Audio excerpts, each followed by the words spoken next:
Senhor presidente, colegas parlamentares, público que nos assiste, venho hoje à tribuna dessa ilustre Casa do Povo, Casa de Leis, representantes diretos do Poder Legislativo, dizer que propus uma moção hoje de congratulação ao movimento que está sendo feito, que está sendo tomado no Brasil, nas grandes capitais, nas pequenas cidades, de pessoas que sabem que algo de errado está acontecendo no nosso país.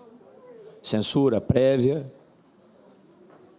a criminalização de opinião, de pensamento. A impressão que eu tenho é que, se pudesse enxergar o que se passa na cabeça de todos que estão aqui, estaríamos presos. Ou seja, se pudéssemos falar tudo aquilo que tivesse em nosso coração, em nossa alma, sairíamos, independente de ser deputado ou não, preso das nossas casas. Acusações de movimento e limitação da liberdade de expressão de pessoas que estão trazendo ideias, de pessoas que precisam ser orientadas. Mas tem um que teve um pensamento antidemocrático ali no meio da multidão. E se tiver, é o direito dele pensar. Cabe a nós, autoridades parlamentares, orientar qual é o melhor caminho e não suprimir, promover repressões. Cuidado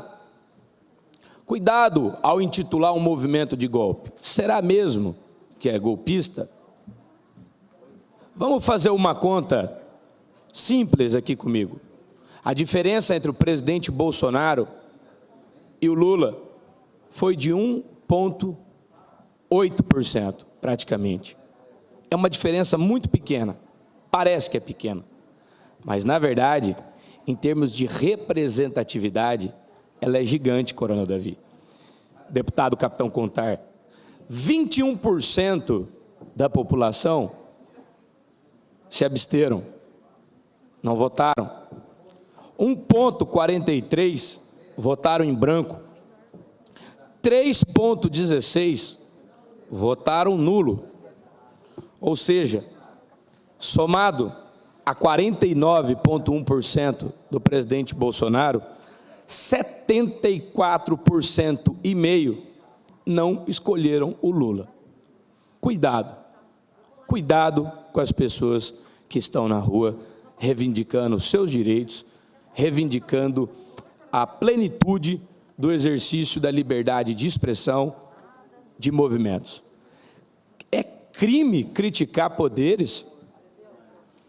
A Lei de Segurança Nacional, que era aplicada para crime de opinião, foi revogada. Tem no artigo 359-T do Código Penal a impossibilidade de criminalizar críticas aos poderes constituídos, ao direito de aglomeração, de reunião, de manifestação. Mas os manifestantes estão subindo pelas paredes, estão subindo no canteiro. Nunca houve um movimento desse tamanho, e eu pergunto, aonde é que essas pessoas vão se reunir? Onde que elas vão se aglomerar? Onde cabe 40, 50, 100 mil pessoas, sem que isso promova qualquer tipo de incômodo na percepção social de que algo está errado? Talvez no nosso estádio, aqui no Morenão, não caiba as pessoas que estão se manifestando em frente ao CMO. Então não me venha falar de multar essas pessoas, de mandar ticket de estacionamento. Se fizer isso, eu sou o primeiro parlamentar a propor uma anistia àquelas pessoas que estão exercendo o seu direito de reivindicar mudança na nossa Constituição, no nosso sistema eleitoral. Eu não vou deixar multar quem está se manifestando. Cabe a mim, como legislador, propor mudanças no sistema. Quando se fala em golpe, eles esquecem o conceito histórico de golpe Existe uma pequena diferença entre golpe e revolução.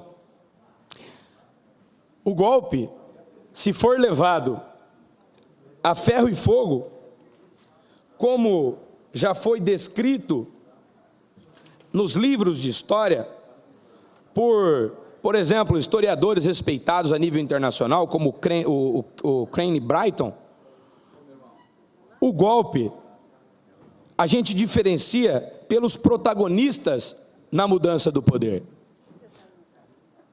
As pessoas que participarem de um ato de mudança de poder, que tiverem cargos, que forem autoridades, se elas interferirem na vontade popular, isso é um golpe. Agora, se isso partir da população que se levanta, que clama, que reivindica, isso é revolução.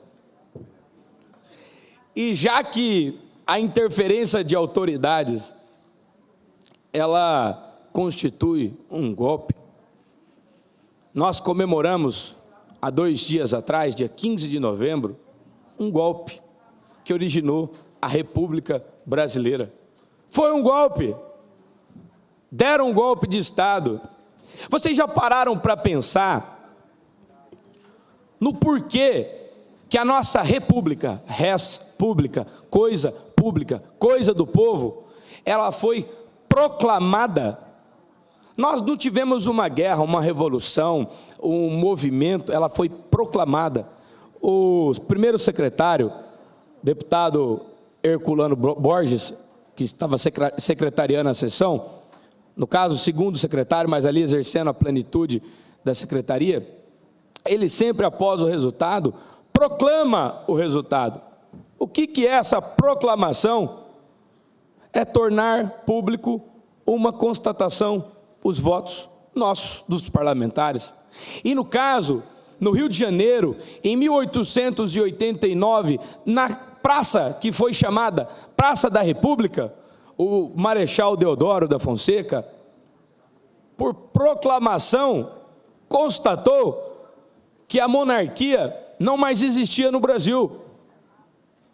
E ele era oficial do Exército.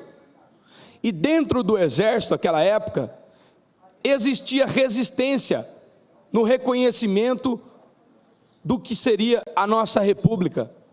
A Marinha integrava as Forças Armadas, mas não reconheceu imediatamente e resistiu à proclamação da república, como poder constituído que era à época.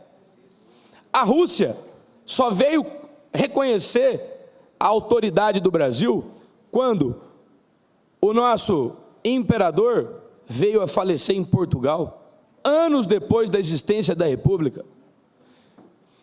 E eu estou falando isso porque às vezes a gente se preocupa com a comunidade internacional, o que eles vão pensar daquilo que nós estamos fazendo aqui no nosso país, no nosso estado.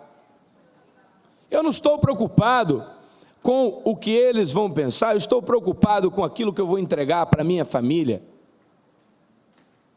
É assim que funciona. Quantas ditaduras a comunidade internacional reconhece? Pessoas comendo carne de cachorro, mulheres se prostituindo para conseguir comida, com reconhecimento da comunidade internacional. E aqui a gente vê ministros da Suprema Corte reunidos com empresas fora do Brasil, em eventos patrocinados por gigantes das finanças que têm as suas causas tramitando todos os dias dentro das cortes, como, por exemplo, o grupo JBS, Banco Master, a Coelho da Fonseca, o Bradesco, o grupo LIDE do João Dória, para olhar para a nossa cara e falar: perdeu, mané. 74% da população não acredita que perdemos, manés. 1 em cada 4 brasileiros eleitores, eu não estou falando dos jovens revolucionários, que gostariam de poder votar e tirar esse 1% dos votos válidos, porque em eleitores absolutos, é bom lembrar, nós somos maioria. nós não escolhemos um condenado, um descondenado, para presidir a República Federativa do Brasil. E eu vejo colegas parlamentares receosos de dizer aquilo que eu estou dizendo aqui na tribuna. Eu quero dizer que eu não tenho medo do Lula, não tenho medo do PT, porque eu li a nossa Constituição Federal e lá no artigo 2º diz que são poderes harmônicos independentes entre si, o legislativo, o executivo e, por último, senhores, o nosso judiciário. Como diz aquela cantora sul-mato-grossense, a Maria Cecília e Rodolfo, quando a gente se apaixona, fica cego, surdo e mudo. É assim que deveria se comportar o poder judiciário, fora dos autos. Primeiro vem o legislativo, porque o legislativo comporta oposição e situação. Dentro do poder executivo, que a Constituição colocou a sua organização em segundo lugar, só tem situação, a situação que foi ali, em um dia, escolhida pela maioria dos votos válidos. E depois, o judiciário, que cabe a eles interpretar as leis que nós produzimos, não atuar no vácuo legislativo, não passar por cima da nossa carta, não achar que o direito consuetudinário, que são os costumes, podem permitir que eles mudem o sentido daquilo que nós decidimos para ser, principalmente quando é uma garantia básica, quando é um direito constitucional de primeira, segunda, terceira geração, como é a minha liberdade de expressão. Eu já disse aquilo que Voltaire proclamou anos em suas obras: eu posso não concordar com as suas palavras, mas eu tenho que morrer pelo teu direito de dizer. Isso tem que ser respeitado. Se vocês limitarem e a população não apoiar maciçamente o poder legislativo, nós vamos acabar com o poder combatente dos parlamentares. Vamos promover o chilling effect, que é o efeito resfriador da atividade parlamentar, que é quando você olha na sua casa e você fala: poxa, eu queria ver um parlamentar mais combativo, por que não se levanta? Por que ele não diz aquilo que eu estou pensando? Eu estou aqui para garantir o teu direito de dizer, de se manifestar. E já que nós estamos falando em Mato Grosso do Sul, eu quero dizer para vocês que a Revolução, ou o golpe de 1889, foi promovido porque aqui, nessa terra, em Mato Grosso do Sul, tivemos a Guerra do Paraguai, e o exército brasileiro saiu fortalecido daquela guerra com a nossa vitória, que a gente sabe o que nos custou, mas o que eu quero dizer é que o sangue foi travado na nossa terra. O exército que foi ajudado pelos indígenas que hoje compõem uma moção, os Guaicurus Cadiuels, que na retirada da laguna, que poucas pessoas sabem que esse foi um dos eventos mais importantes da história do Mato Grosso do Sul, contou com índio e exército lutando junto contra os paraguaios e conseguiram conter, após a retirada da laguna, montado em cavalo, sem arreio, no pescoço, na crina dos cavalos, tirando os combatentes ao exército brasileiro e promovendo, ali na Bodoquena, como presente, Dom Pedro II entregou ao povo Guaicurus 350 mil hectares que compõem a reserva da Bodoquena, porque eles não aceitaram, eles lutaram até o último minuto. E essa casa tem o nome, leva o nome de Palácio Guaicurus, e muitas das vezes a gente não sabe o que significa Guaicurus, Guaicurus, Guaicurus, povo malvado de pele suja, suja de lama, da guerra. Nós levamos o nome desse povo. Então eu estou dizendo em nome desse povo, Guaicurus, respeitem os manifestantes que querem colocar a sua vontade, que querem dizer aquilo que pensam e que desejam mudanças. Estarei aqui, emprestando o meu mandato, como escudo, se for preciso, para que vocês possam se manifestar, para que vocês possam resistir, para que vocês possam continuar fazendo aquilo que vocês acreditam ser o certo. Deputado João Henrique, essa presidência informa a Vossa Excelência que o seu tempo esgotou.